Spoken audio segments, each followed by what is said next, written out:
Siamo all'anteprima dell'inaugurazione della catena europea KiK che approda in Italia proprio nella Terra delle Meraviglie. Nello specifico in questo momento siamo a Marghera, in provincia di Venezia, con la direzione di KiK Europa. Qui con me il direttore generale František Wagner, a cui chiediamo quindi cosa si devono aspettare i nostri lettori, ma anche l'Italia, visto che di fatto questo è proprio il primo store sul nostro territorio, da KiK. Che cosa possiamo trovare? Was können wir finden? KiK versucht nicht nur in Marghera, sondern früher oder später in allen anderen Geschäften, die wir hoffentlich demnächst öffnen werden, ein volles Angebot von Textilien, Haushaltsmittel und ein volles Angebot für eine ganze Familie zu finden.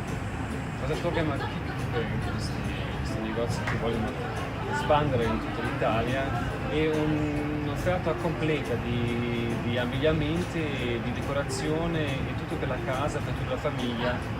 Con un'alta qualità, con prezzi convenienti. Quindi uno store a 360 gradi dove possiamo trovare articoli per la casa, per i nostri amici a quattro zampe, abbigliamento per tutta la famiglia, perché come potete vedere forse anche alle nostre spalle possiamo trovare indumenti per bambini, per adulti, per mamme, indumenti per l'outdoor ma anche per l'indoor. Quindi insomma KiK vuole proporsi come uno store dove veramente la famiglia può trovare qualsiasi tipo di articolo ad un prezzo sicuramente vantaggioso. Il primo store appunto è quello qui a Marghera.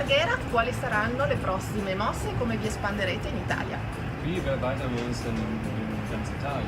Ja, wir werden definitiv versuchen, uns in ganz Italien komplett auszuweiten, so früh und so viel es nur geht. Noi proviamo di entrare ovunque, in tutta l'Italia, a nord, a centro e a sud.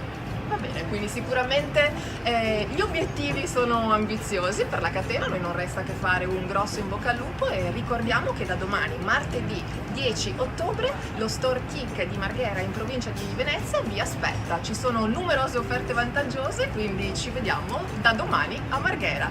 Thank you very much, Miss.